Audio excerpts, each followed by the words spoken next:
हम अपनी जान के दुश्मन को अपनी जान कहते हैं। मोहब्बत की इसी मिट्टी को हिंदुस्तान कहते हैं, हिंदुस्तान कहते हैं। जो दुनिया में सुनाई दे उसे कहते हैं खामोशी, जो आंखों में दिखाई दे उसे तूफान कहते हैं।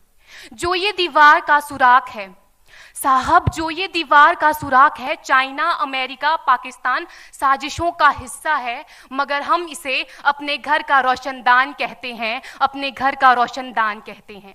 परम सम्माननीय निर्णायक मंडल के सदस्यों, सभा में उपस्थित सभी गणमान्य व्यक्ति, मैं नेहा वर्मा देश प्रेम और राष्ट्र निर्माण के उपलक्ष्य पर अपने कुछ विचार आप सभी के साथ साझा करना चाहूंगी। आजादी का असली मतलब वही समझ सकता है जिसने कभी गुलामी की हो। हम सौभाग्यशाली हैं कि हमने स्वतंत्र भारत में जन्म लिया। यूं तो आजादी की लौ 1857 में ही जल चुकी थी, जो वर्षाल बनकर 1947 में हमारे देश को आजाद कराई।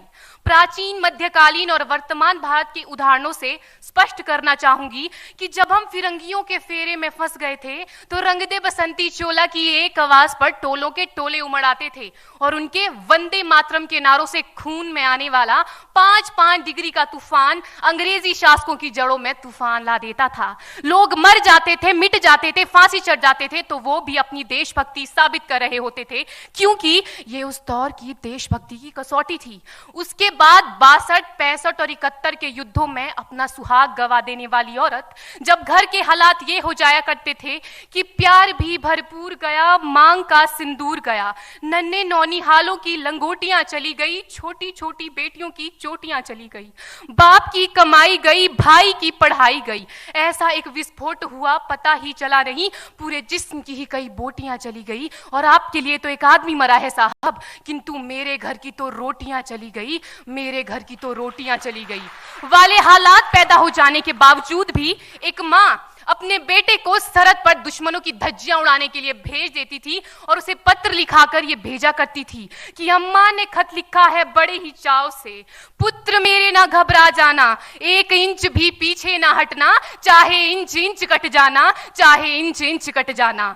इस तरह पूरा परिवार अपनी देशभक्ति साबित कर रहा होता था।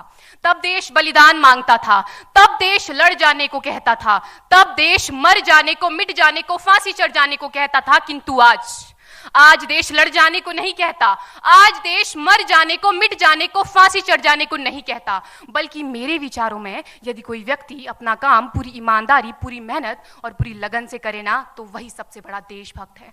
मैं नहीं मानती कि फेसबुक और व्हाट्सएप की डीपी को 3 रंग में रंगना ही देशभक्ति है। और यदि आप कहेंगे कि साल में 2 बार हाथ में तिरंगा ले लेना देशभक्ति है, तो मैं पूछना चाहूंगी कि फुटपाथ में रहने वाला वो बच्चा ट्रैफिक की छांव में नंगे पांव में जब तिरंगा बेच रहा होता है, तो क्या इसे आप उसकी देशभक्ति कहेंगे? ये उसकी देशभक्ति नहीं, उसके पेट के भूख की शक्ति है जो उसे ऐसा करने पर मजबूर करती है। क्योंकि ना मस्जिद को जानते हैं, न शिवालों को जानते हैं, ना मस्जिद को जानते हैं, न शिवालों को जानते हैं। जो पेट के भूखे होते हैं ना, वो सिर्फ भोजन के निवालों को जानते हैं, वो सिर्फ भोजन के निवालों को जानते हैं। अपने परिवार, अपने समाज, अपने देश के लिए समर्पण का भाव है देशभक्ति। और हर देशद्रोही के जीवन में आने वाला तूफान है हमारी सच्ची देशभक्ति, ताकि हर देशद्रोही ये समझ सके कि अगर तू परिंदा है तो ये आसमान तेरा है, अगर तू दरिंदा है तो ये शमशान तेरा है, भाईचारे से रहना है तो रह इस जमीन पर, वरना ये कब्र भी तेरी है और यही कब्रिस्तान तेरा है और यही कब्रिस्तान तेरा है। लेकिन एक देशद्रोही से ज्यादा देशभक्ति तब आहत होती है जब एक बेटा अपने बूढ़े माँ बाप को वृद्धाश्रम की चौखट पर छोड़ आता है। करा उठती है वो देशभक्ति जब मुसीबत में फंसे लोगों की जान बचाने से ज्यादा हम सेल्फी लेकर अपने लाइक बढ़ाने में लगे रहते हैं। आज के इस दौर में वो युवा जिनके ऊपर जिम्मेदारी थी अपने देश, अपने समाज, अपने राष्ट्र की आशाओं को बांधे रखने की, वही युवा अब 4x4 इंच की छोटी सी स्क्रीन पर अपनी कोमल अंगुलियों के घर्षण मात्र से अपनी भावनाओं की इमोजी भेज रहा है। 4 बोतल वोट का काम मेरा रोज का ने भारत का भविष्य तबाह कर रखा है। हम ना एक ऐसे समाज में जीते हैं जहां लड़कों से बात करता देख जो भाई हड़काते हैं, लड़कों से बात करता देख जो भाई हड़काते हैं, वही भाई अपनी गर्लफ्रेंड के किस्से घर में हंस हंस कर सुनाते हैं। और मैं बता दूं, महिला सुरक्षा के मामले में हम आज भी 4थे नंबर पर आते हैं। हम ना एक ऐसे समाज में जीते हैं जहां पत्थर की मूरत को लगते हैं 56 भोग और भूखे नंगे तड़पते सो जाते हैं लोग, भूखे नंगे तड़पते सो जाते हैं लोग। मजदूर को मजदूर समझिए, मजबूर नहीं। गरीब को काम दीजिए, दान नहीं। और अगर दान देने के इच्छुक हैं तो जीते जी रक्तदान दीजिए और मरने के बाद अंग दान देकर किसी मरते हुए को जीवन दान दीजिए। यही सच्ची देशभक्ति और यही सच्चा राष्ट्र प्रेम है। ना सरकार मेरी है ना रब मेरा है, ना सरकार मेरी है ना रब मेरा है, और ना ही ये बड़ा सा नाम मेरा है। बस इतनी सी बात का गुरूर है मुझे कि मैं भारत की हूं और ये भारत मेरा है और ये भारत मेरा है। परंतु एक वैचारिक बीमारी हमारे समाज में मुझे नजर आती है। कहा जाता है हम दुनिया के सबसे बड़े लोकतंत्र हैं, जहां हिंदू पैदा होते हैं, मुस्लिम, सिख और ईसाई भी पैदा होते हैं, लेकिन बदकिस्मती है अब इंसान पैदा नहीं होते। और मेरे विचारों में ना हिंदू की जरूरत है ना मुसलमान की जरूरत है। राष्ट्र निर्माण के लिए केवल अच्छे इंसान की जरूरत है, केवल अच्छे इंसान की जरूरत है। जरा सोच कर देखिए, ये पेड़ पौधे और शाखाएं भी परेशान हो जाएं अगर परिंदे भी हिंदू और मुसलमान हो जाएं। एक शैक्षणिक बीमारी भी हमारे समाज में मुझे नजर आती है, और बड़े ही आश्चर्य की बात है जिस देश ने पूरी दुनिया को तक्षशिला और नालंदा देकर के विश्वविद्यालयीन शिक्षा की बुनियाद रखी, आज विश्व के 100 सर्वश्रेष्ठ विश्वविद्यालयों में हमारा एक भी विश्वविद्यालय खड़ा नहीं हो पाता। जहां एक और हमारे पास IIT, IIM और NIT जैसे शिक्षण संस्थान हैं, तो वहीं दूसरी ओर इस देश के गरीबों को बेरोजगारी की जमात में खड़ा करने के लिए उनके हाथ में सर्व शिक्षा अभियान का झुंझुना पकड़ा दिया जाता है। और मैं बता दूं, इस शैक्षणिक बीमारी का केवल एक कारण वो ये कि हमारे देश की शिक्षा नीति केवल 2 तरह के लोगों के लिए बनती है। पहले वो जो विद्वान हैं और दूसरे वो जो धनवान हैं।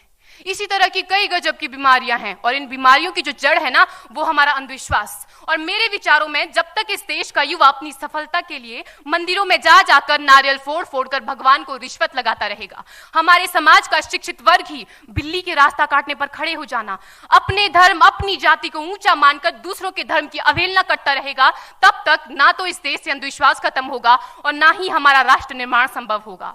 हमारी संस्कृति, हमारी सभ्यता को दुनिया ने शीश नवाया है, तो क्यों आस्था के नाम पर हमने अंधविश्वास फैलाया है? मेरे विचारों में हमारा राष्ट्र निर्माण तब संभव होगा जब इस देश में महिलाओं की पूजा नहीं, उनकी इज्जत की जाएगी। राष्ट्र निर्माण तब संभव होगा जब हम जातिगत आरक्षण नहीं बल्कि सामाजिक सशक्तिकरण पर बात करेंगे। राष्ट्र निर्माण तब संभव होगा जब स्वच्छता अभियान में केवल सरकार नहीं बल्कि सड़क पर चलने वाला हर एक नागरिक हाथ बंटाएगा, स्वच्छ भारत स्वस्थ भारत को दिल से अपनाएगा। असल मायने में हमारा राष्ट्र निर्माण तब संभव होगा जब एक गरीब बच्चा मध्याह्न भोजन के लिए नहीं बल्कि ज्ञान अर्जन के लिए सरकारी स्कूल की चौखट पर कदम रखेगा। और हमारा राष्ट्र निर्माण तब तक संभव नहीं होगा जब तक एक नागरिक नैतिक रूप से सटीन, चारित्रिक रूप से भ्रष्ट, मानसिक रूप से दिवालिया, धार्मिक रूप से अंधा, राजनीतिक रूप से गंदा, स्वैच्छिक मान मूल्यों के आंकड़ों में जिन्न शिन्न पैपंदमयी अखंड भारत को खंड खंड करता रहेगा। तब तक हमारा राष्ट्र निर्माण संभव नहीं होगा। बड़ी बड़ी बातें नहीं, छोटी छोटी कोशिशें करनी होगी, क्योंकि ठोकर हमें पहाड़ से नहीं पत्थरों से लगा करती है। I being an Indian, I being a student, I being a symbol daughter of this motherland feel proud to be an Indian। और मैं सैल्यूट करना चाहूंगी सरहद पर दिन रात हमारी रक्षा के लिए खड़े हर उस जवान को, इस देश की पुलिस, प्रशासन और किसान को, और इस देश के हर उस व्यक्ति को जो अपना काम पूरी ईमानदारी, पूरी मेहनत और पूरी लगन से करते हैं, जिनके बिना राष्ट्र निर्माण की कल्पना करना भी असंभव सा लगता है। और आज इस मंच पर पूरी जिम्मेदारी के साथ मैं भारत की बेटी ये कहती हूं कि हमारा राष्ट्र निर्माण तब संभव होगा जब हम सभी, मैं, आप, हम सब मिलकर प्रयास करेंगे, क्योंकि हमारे देश की जिम्मेदारी नहीं है हमें आगे ले जाने की, हमारी जिम्मेदारी है अपने देश को आगे ले जाने की, अपने राष्ट्र को आगे ले जाने की, अपने वतन को आगे ले जाने की। तो अंत में मैं बस यही कहना चाहूंगी, मेरा हिंदुस्तान महान था, महान है, महान रहेगा। मेरा हिंदुस्तान महान था, महान है, महान रहेगा। होगा हौसला सबके दिलों में बुलंद तो एक दिन पाकिस्तान भी जय हिंद कहेगा। पाकिस्तान ही क्यों, सारा जहान जय हिंद कहेगा, क्योंकि सारे जहां से अच्छा हिंदुस्तान हमारा, सारे जहां से अच्छा हिंदुस्तान हमारा, हम बुलबुलें हैं इसकी, ये गुलिस्तान हमारा, ये गुलिस्तान हमारा। जय हिंद, वंदे मातरम।